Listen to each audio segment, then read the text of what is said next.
പത്തരമാറ്റിൻ്റെ ഒരു അടിപൊളി എപ്പിസോഡിലേക്ക് എല്ലാവർക്കും സ്വാഗതം. അങ്ങനെ നമ്മളെ ജലജയാണെങ്കിൽ ഇങ്ങനെ സങ്കടപ്പെട്ടൊക്കെ ഇരിക്കുകയാണ് കേട്ടോ. നമ്മളെ അഭിയാണ് ചന്തുമോളുടെ അച്ഛനെന്നൊക്കെ അറിഞ്ഞപ്പോൾ ഒരു വിഷമത്തിലൊക്കെ നമ്മളെ ജലജ ഇങ്ങനെ ഇരിക്കുന്ന സമയത്താണെങ്കിലും നമ്മൾ അഭിയാണെങ്കിൽ അങ്ങോട്ട് ചെന്നിട്ട് ഇങ്ങനെ ജലജയെ സോപ്പിടാനൊക്കെ നോക്കുന്നുണ്ട് കേട്ടോ. അമ്മ ഇങ്ങനെ സങ്കടപ്പെട്ടിരിക്കല്ലേ എന്നൊക്കെ പറയുന്ന സമയത്താണെങ്കിലും നമ്മൾ ജലജ പറയുന്നുണ്ട്, നീ പൊയ്ക്കോ, നിൻ്റെ കാര്യം നോക്കി പോകുന്നൊക്കെ പറഞ്ഞിട്ട് ജലജയാണെങ്കിൽ നമ്മൾ അഭിയെടുത്താണെങ്കിൽ ദേഷിക്കുകയൊക്കെ ചെയ്യുന്നുണ്ട് കേട്ടോ. ആ സമയത്താണെങ്കിലും നമ്മൾ അഭി പറയുന്നുണ്ട്, അമ്മ ഇങ്ങനെ ദേഷിക്കല്ലേ, അമ്മയ്ക്ക് സന്തോഷമാവുന്നൊരു കാര്യം ഞാൻ പറയാമെന്നൊക്കെ പറയുന്നുണ്ട് കേട്ടോ. നമ്മൾ ആദർശാണെങ്കിൽ ദുബായിൽ ജയിലിലാണെന്ന് അറിഞ്ഞു കഴിഞ്ഞാൽ അമ്മയ്ക്ക് സന്തോഷമാവും എന്നൊക്കെ ചോദിക്കുന്നുണ്ട് കേട്ടോ. അപ്പോഴത്തേക്കും നമ്മൾ ജലജയുടെ മുഖത്ത് ഒരു ചെറിയൊരു സന്തോഷമൊക്കെ വരുന്നുണ്ട് കേട്ടോ. അപ്പം നമ്മളെ ജലജയുടെ അടുത്ത് നമ്മൾ അഭി പറയുന്നുണ്ട്, അതേ അമ്മേ, ആദർശ് ദുബായിൽ ജയിലിലാണ്, അവന് പെട്ടെന്നൊന്നും അവിടെ നിന്ന് ഇറങ്ങാനൊന്നും പറ്റത്തില്ല, അവനവിടെ കള്ളക്കടത്ത് ഇതിലൊക്കെ അവനെ പിടിച്ചിരിക്കുക എന്നൊക്കെ പറയുന്നുണ്ട് കേട്ടോ നമ്മൾ അഭി. അപ്പോഴത്തേക്ക് ഇനി എന്തായാലും ആദർശിനി ഇങ്ങോട്ട് നാട്ടിലോട്ട് വരാനൊന്നും പറ്റത്തില്ല, നമ്മളെ നാട്ടിലെ കണക്കൊന്നും അല്ല, അവിടെ ഭയങ്കര സ്ട്രിക്റ്റും കാര്യമാണെന്നൊക്കെ ഇങ്ങനെ പറയുന്നുണ്ട് കേട്ടോ.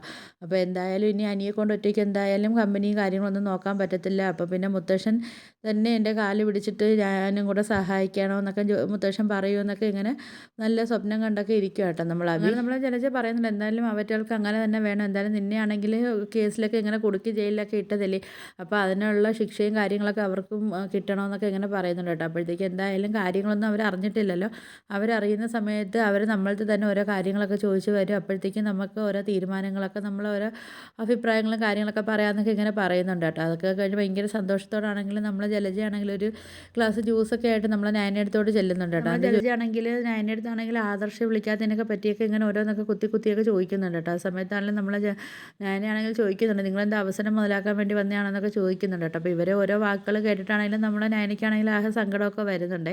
പിന്നാണെങ്കിൽ അപ്പം നമ്മൾ നയന ചോദിക്കുന്നുണ്ട്, എന്താ നിങ്ങൾ ഇതിനെക്കുറിച്ച് തന്നെ കുത്തി എന്നെ സങ്കടപ്പെടുത്താൻ വേണ്ടി വന്നതാണോ എന്നൊക്കെ ചോദിക്കുമ്പോഴത്തേക്ക് നമ്മൾ ജലജ പറയും, അയ്യോ അല്ല മോളെ, മോൾക്ക് ഞാനൊരു ഗ്ലാസ് ജ്യൂസും കൊണ്ട് വന്നതാണെന്നൊക്കെ പറയും കേട്ടോ. അപ്പോഴത്തേക്കാണെങ്കിലും നയന ചോദിക്കുന്നുണ്ട്, ഓ ഇനിയിപ്പോൾ സ്നേഹത്തോടെ എന്നെ കുടിപ്പിക്കാൻ വേണ്ടി കൊണ്ടുവന്നിട്ട് ഇതിനകത്ത് എന്തെങ്കിലും എൻ്റെ കുഞ്ഞിനെ ഇല്ലാതാക്കാനുള്ള എന്തെങ്കിലും പൊടിയോ കാര്യങ്ങളോ ഒക്കെ നിങ്ങൾ കലർത്തിയിട്ടുണ്ടോ എന്നൊക്കെ ചോദിക്കുന്നുണ്ട് കേട്ടോ. എന്നിട്ടും നയന പറയുന്നുണ്ട്, എന്തായാലും എനിക്ക് നിങ്ങളെ ജ്യൂസൊന്നും വേണ്ട എന്നൊക്കെ നയന ദേഷ്യപ്പെട്ടൊക്കെ സംസാരിക്കുന്നുണ്ട്. നയന പറയുന്നുണ്ട്, നിങ്ങൾ കൊണ്ടുവരുന്ന സാധനങ്ങളും എനിക്ക് വേണ്ട, നിങ്ങൾ തന്നെ കുടിച്ചോ എന്നൊക്കെ പറഞ്ഞിട്ട് നമ്മൾ നയന അവിടെ നിന്ന് പോകുന്നുണ്ട് കേട്ടോ. പിന്നെ കാണിക്കാൻ നമ്മൾ അനിയാണെങ്കിൽ രാത്രി ആയപ്പോഴത്തേക്ക് നമ്മൾ ആ നന്ദുവിനെ ഫോൺ വിളിക്കുന്നുണ്ട് കേട്ടോ. അപ്പോഴത്തേക്ക് നന്ദു ആണെങ്കിൽ ഇങ്ങനെ ഉറങ്ങി കിടക്കുമല്ലോ, അങ്ങനെ നന്ദു പറയുന്നുണ്ട്, ആ അനിയാണല്ലേ വിളിക്കുന്നത്, എന്താ ഇവന് ഈ രാത്രി വിളിക്കുന്നത് എന്നൊക്കെ ചോദിക്കുന്ന സമയത്താണെങ്കിൽ നമ്മൾ അനി പറയുന്നുണ്ട്, ഞാനാണെങ്കിൽ വീട്ടിൻ്റെ വെളിയിൽ നിൽക്കുവാണ്, നീ ഒരു കാര്യം ചെയ്യും, നിൻ്റെ റൂമിൻ്റെ ജനലൊക്കെ ഒന്ന് തുറക്കാൻ പറയുന്നുണ്ട്. അപ്പോഴത്തേക്ക് നമ്മൾ നന്ദു ആണെങ്കിൽ പേടിച്ചിട്ട് പറയില്ല, വേണ്ട ഇങ്ങോട്ട് വരണ്ട എന്നൊക്കെ പറയുന്ന സമയത്താണെങ്കിലും നമ്മൾ അനി പറയുന്നില്ല, എനിക്ക് നിന്നെ കണ്ടേ പറ്റത്തുള്ളൂ എന്നൊക്കെ പറയുന്നുണ്ട് കേട്ടോ. അപ്പോഴത്തേക്ക് നമ്മൾ